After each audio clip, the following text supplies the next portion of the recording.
Aproveitando que a semana pasada foi o 8M, imos falar dunha muller moi importante na nosa historia, vale? Chámase María Miramontes e foi unha muller membro das Irmandades da Fala. Vou vos deixar a súa imaxe para que vos a coñezades, vale? É unha foto e unha ilustración, vale? Porque como esta muller viviu noutra época, hai moi pouquiñas fotos dela. Que ten aquí? Que ten aquí? Está cosendo.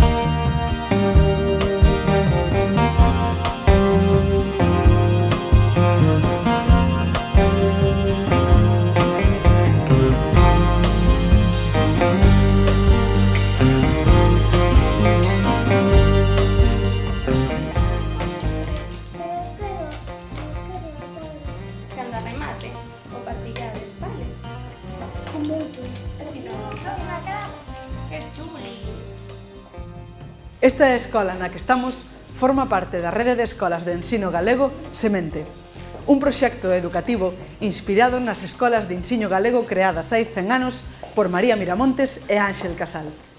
El será o mestre dos nenos e para as nenas xorde a proposta da mestra Elvira Bao. As irmás da Fala serán líderes e mecenas de proxectos.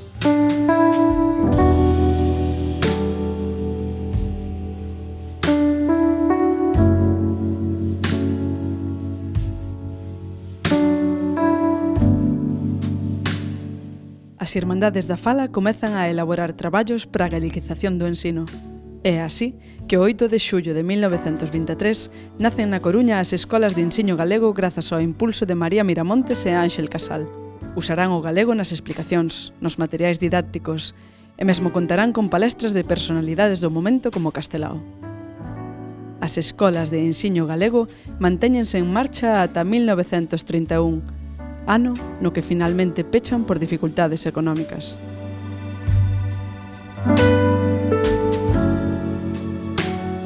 As escolas de ensino galego foron ese movimento pedagóxico onde o galeguismo, as Irmandades da Fala, depositaban as posibilidades de mudar as cousas desde a base, desde o propio ensino. Unha iniciativa de Ánxel Casal, tamén de María Miramontes, xorde a idea en 1923, uns meses antes de que se produza o golpe de Primo de Rivera. Casal ten en mente crear un centro educativo que sirva de exemplo do que se podería facer na escola, no sistema educativo público. A principal característica diferenciadora das escolas do ensino galego ten que ver co uso do idioma galego. Para financialas, para que poidan ser gratuitas, créase unha especie de corpo de protectores que pagan unha cuota anual para que a escola funcione. Así, a escola pode ser gratuita. O impulso é das Irmandades da Fala, pero a recolle na súa propia casa Ánxel Casal e María Miramontes. É verdadeiramente un impulso a esa necesidade que recoñecía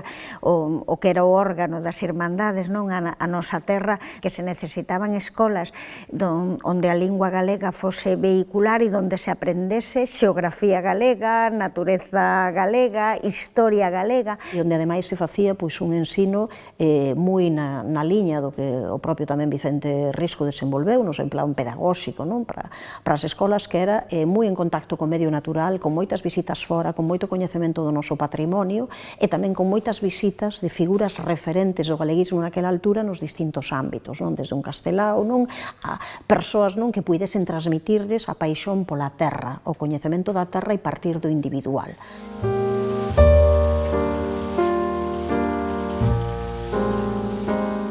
A irmá da Fala, Elvira Bao, foi unha mestra con gran prestixio na Coruña. Ela era escollida para ocupar o posto de profesora de nenas nas escolas de ensino galego. Mais non se conseguiu levar a cabo por falta de matrículas e cuestións persoais da propia Bao. Elvira nace en 1890 na Coruña e será mestra no Sanatorio de Oza de 1920 a 1936. Bao é unha activa militante. Atopámola en 1918 na directiva das Irmandades da Coruña.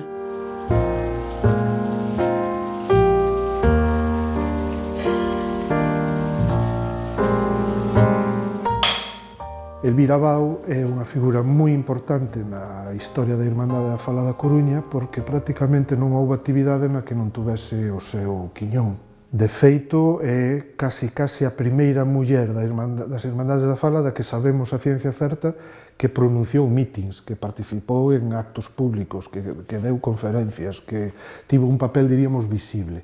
Publica artigos defendendo digamos, unha concepción política distinta, territorial distinta para España. Entón, ten unhas polémicas contra, digamos, os españolistas e centralistas, defendendo, digamos, a autonomía para Galicia ou unha concepción política distinta para Galicia. Non? E, entón, está aí, sí, dende sempre, dende o comenzo, a defensa de Galicia como un dos seus intereses específicos, además.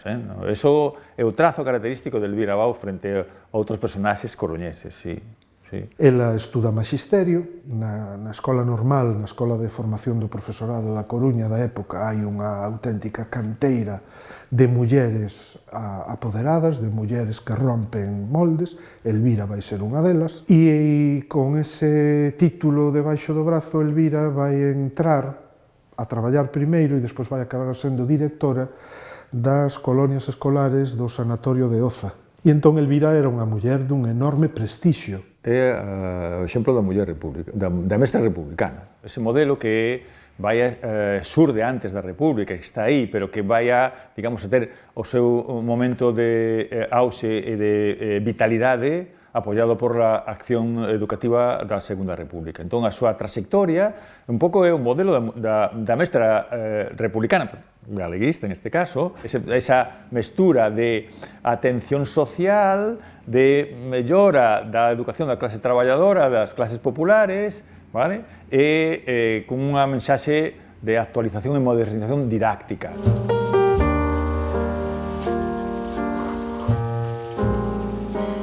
As mestras sofren unha forte represión tras o golpe de Estado do 36. Elvira Bao é encarcerada durante varios meses. Sepárana do ensino público e ten que sobrevivir ao acoso, á persecución, á marxinación e a toda a dureza que supuxo o exilio interior.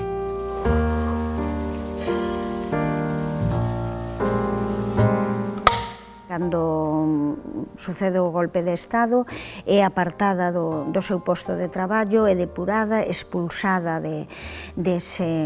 do magisterio. Non?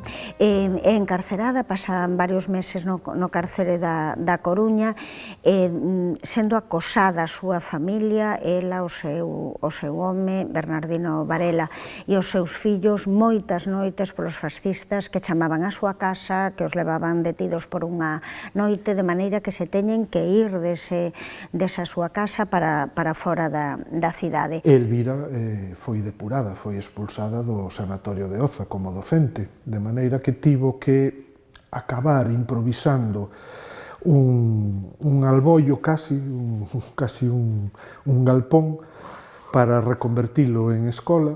Todos recordan que nas súas clases se lía a Declaración Universal dos Dereitos Humanos, estamos en pleno franquismo, que se lía textos de literatura galega, de Rosalía, de Curros. A finais dos anos 60, a principios dos 70, ela tiña que xubilarse, bueno, pues, algunhas persoas lle din, non, de que se fai un escrito, non, pedindo perdón, pois que podería, non, acollerse a xubilación, e ela di que ela non ten por que pedir perdón, que son os outros quen lle teñen que pedir perdón a ela. Eu creo que, bueno, representa moito ese exilio interior dos que tanto sufriron e que se mantiveron en situacións económicas tamén, en situacións, desde logo, sendo sinalados, sendo, bueno, acosados, pero cunha dignidade que verdadeiramente é un exemplo para todas nós.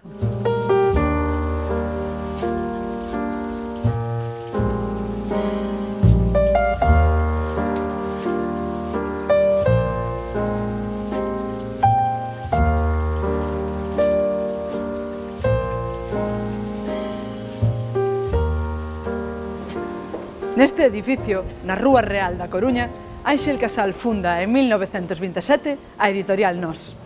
Do seu prelo saen revistas como A Nosa Terra ou a propia revista Nós, e centos de libros que impulsan e modernizan a literatura galega. Xunto con Ánxel Casal, ombro con ombro, María Miramontes traballa a prol deste proxecto que marca a historia da cultura galega.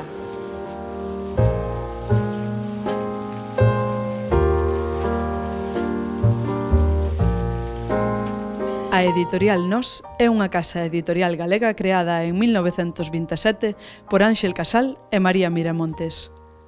Nós dota a lingua galega dunha editorial estable que espalla e moderniza a nosa cultura. Do seu prelo saen obras como Os dous de sempre de Castelao ou O porco de pé de Vicente Risco. Nós é o proxecto editorial máis destacado do matrimonio. Antes tamén crearon Lar, que publicou novelas curtas de 1924 a 1928.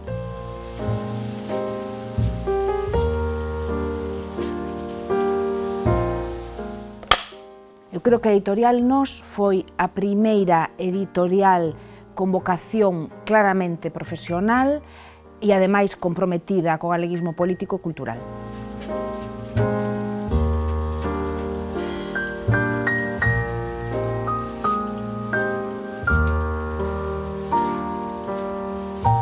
Nace nun momento caracterizado pola transversalidade. É dicir, é moi chamativo para min a capacidade que tivo o galeguismo da época de crear plataformas e espazos onde cada quen puidera chegar á cultura e ao país aquelo para o que se sentise máis interpelado e máis capacitado. E a maiores, a capacidade que tivo ese mesmo galeguismo para desenvolver canles de comunicación entre esas distintas plataformas, entre eses diversos ámbitos, respetando a diversidade de cada un deles, non? E aí é onde aparece Nós. Esa imprenta é, desde logo, dos mellores proxectos que Galiza tuvo. E, ademais, a través das capas dos libros e de todos os libros, se pode ver a cantidade de traballo que esa imprenta fixo, porque non eran só libros. Eran octavillas, foron panfletos, foron cartaces, foi de todo, aí se publicaba. E, ademais, o plural e diversa que era, porque aí todo o mundo podía imprimir. O sea, se imprimiu toda a variedade política que a riqueza do 31 ou 36 tuvo en Galiza, imprimían en Nós, tiñan o carimbo de Nós abaixo. É un proxecto que sempre se mira desde a perspectiva cultural a cantidade de libros, as posibilidades que tiveron os escritores daquela altura de poder ali publicar as súas novelas, os seus contos, os seus libros, pero faltanos, eu creo, o recoñecemento de que iso era un labor político, non? Como decían moitas veces, non? Naquela altura, cada vez que se publicaba un libro da editorial Nós, eles mesmos sentían, os galeguistas, as galeguistas, sentían que se daba un paso de xigante a favor da identidade galega, do asentamento da conciencia nacional, da perspectiva de estar facendo un traballo político. Eu creo que a Nós lle debemos a idea de que a cultura galeguista precisa dunha estrutura editorial propia e independente que priorice os obxectivos culturais fronte á obtención sistemática de beneficios económicos.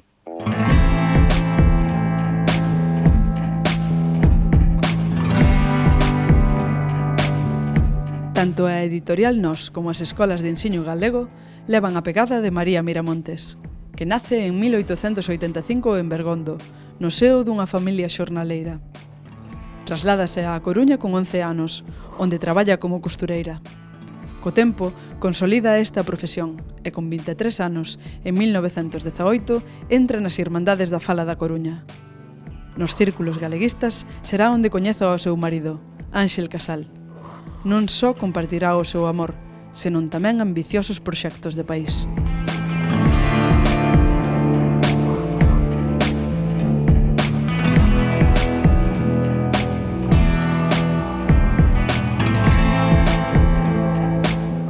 María Miramontes é filla de labregos de Bergondo que se venen á cidade da Coruña na busca dunha melloría para os seus fillos. Ela entra a traballar como modista nun dos múltiples talleres que existen na cidade, unha moza inqueda con ganas de saber e que se achega ás Irmandades da Fala. E é aquí na Irmandade da Fala da Coruña onde coñece o que sería o seu compañeiro de vida, Ánxel Casal. Comenzan unha relación que de algún xeito explica toda unha parte importantísima da cultura galega dese primeiro terzo do século XX. Ánxel era o amor da vida de Maruxa. Ánxel e Maruxa eran amor, queríanse, non sei como dicir, era home da súa vida e a muller da súa vida, literalmente. Eles xuntos son os que están aí impulsando as escolas de ensino galego. O certo que o propio Ánxel Casal é mestre durante un tempo das escolas de ensino que as acollen tamén na súa casa e logo a Editorial Lar, tan fundamental e que nunca se podería explicar sen esa axuda, sen esa unión entre María Miramontes e Ánxel Casal. Houbo quen contou a historia da Editorial Nós dicindo máis ou menos que a editorial era unha ruína e que quen enxugaba os pufos ou conseguía a liquidez para que a editorial pudese seguir funcionando era María Montes cosendo. Esta versión ou esta historia contada desta maneira non responde 100% á realidade, pero sí que parece que no período compostelán, cando Casal abandona a Coruña no ano 31 e se instala en Compostela e abre a imprenta editorial Nós na Rúa do Vilar, primeiro nas Hortas, despois na Rúa do Vilar, pois aí María abre un taller de costura con alumnas para ensinar corte e confección e si seguramente dos ingresos que viñan por esa academia, diríamos hoxe, de corte e confección, pois seguramente se puideron financiar moitas das publicacións da editorial Nós que de outra maneira pois non terían sido posible. Ela era unha muller con moita iniciativa política, pero tamén con moita iniciativa económica. Sería o que hoxe chamaríamos unha empresaria. E se formou moito para o desenvolvemento da súa actividade, porque como Ánxel Casal estuvera emigrado en Burdeos, ela utilizou o coñecemento do francés que tiña Ánxel Casal para poñelo ao servicio da súa costura como modista. As revistas que viñan de Francia, que daquela estaba de moda, pois lle axudaba a Ánxel Casal na traducción para ela poder utilizala cas clientas. Creaba tendencia para vender os modelos que facía, ela facíase o vestido, ata os zapatos, fabricaba os zapatos, e o sombreiro, como dicía a prima da miña nai, dormía co sombreiro, era sombrero Pamela, e iba a misa os domingos á catedral. Dicía que as aristócratas e a xente de cartos fixabanse nela e a saída dicíanlle podesme facer un coma ese. E así facía cartos. Cunha semana de traballo máis ou menos tiña para os gastos do mes e a partir de aí empezaba a aforrar. E todos eses aforros son os que despois, como o meu tío avó Ánxel, gastaba na editorial. María Miramontes é unha muller, ademais, moi interesante porque acompaña a Casal nunha evolución ideolóxica moi importante. Casal foi sempre un home progresista, pero Casal, cando se instalou en Compostela, incrementou, diríamos, ese progresismo, ese vector ideolóxico, e acabou sendo o editor non só do galeguismo, non só editor da revista Nós, do periódico A Nosa Terra hasta o ano 34 e de prácticamente todos os libros relevantes da literatura galega, e que tamén foi o impresor da maior parte dos colectivos, diríamos hoxe, da esquerda ou da extrema esquerda compostelá. E María acompaña a Ánxel Casal nese proceso. E non é de extrañar que un dos lugares onde a alianza ou a entente entre galeguismo e esquerda non burguesa, esquerda proletaria, tuvese, diríamos, máis forza, ademais de Ferrol, fose en Compostela, non? Ánxel Casal, ao fin e ao cabo, era alcalde de Compostela cando se produce o golpe do 36, non? Ela participaba nese traballo, ela participaba nos debates, era activa.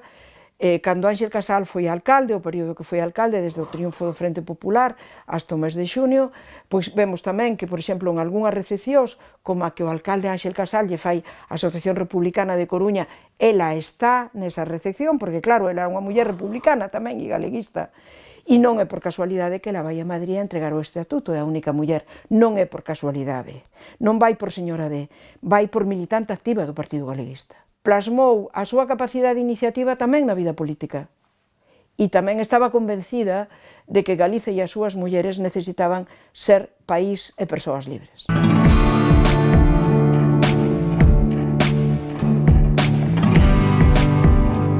Comeza o convulso ano 1936. As eleccións en febreiro danlle a victoria á Fronte Popular da que formaba parte o Partido Galeguista. Os concelleiros de Santiago escollen a Ánxel Casal como alcalde. El e María Miramontes entregan o Estatuto de Autonomía ante as Cortes de Madrid. Á volta, saben do recente golpe de Estado. Obríganlle a entregar o mando da cidade e, ao igual que moitos homes e mulleres, Casal é paseado e fusilado. Co loito dentro do corpo, María Miramontes exíliase a Bos Aires.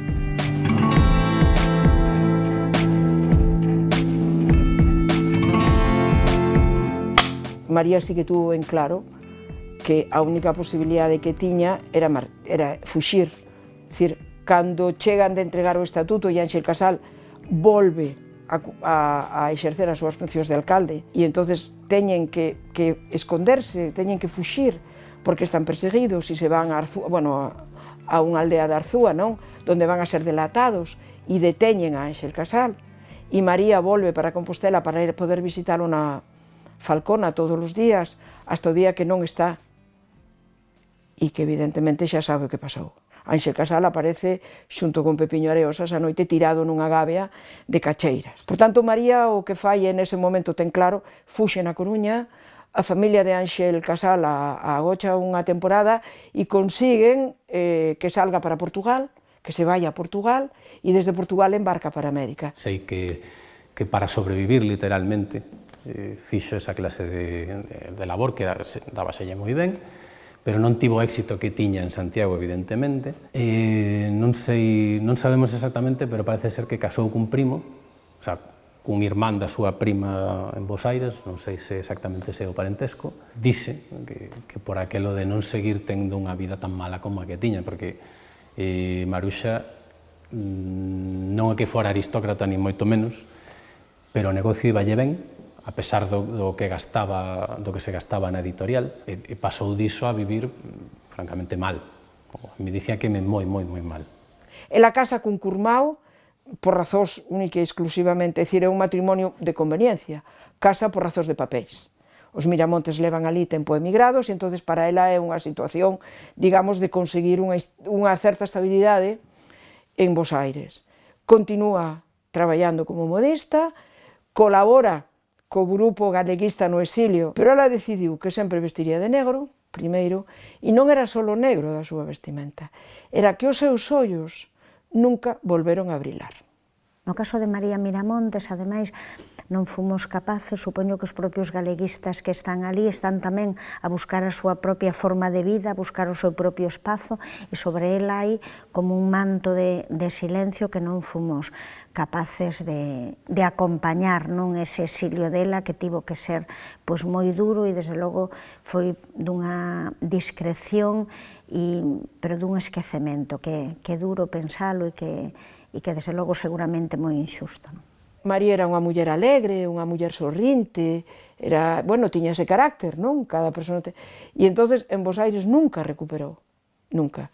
Porque eu creo que o asasinato de Ánxel e o seu proxecto era un proxecto de amor, pero un proxecto de vida polo país. Entonces, claro, recuperar ese proxecto era imposible.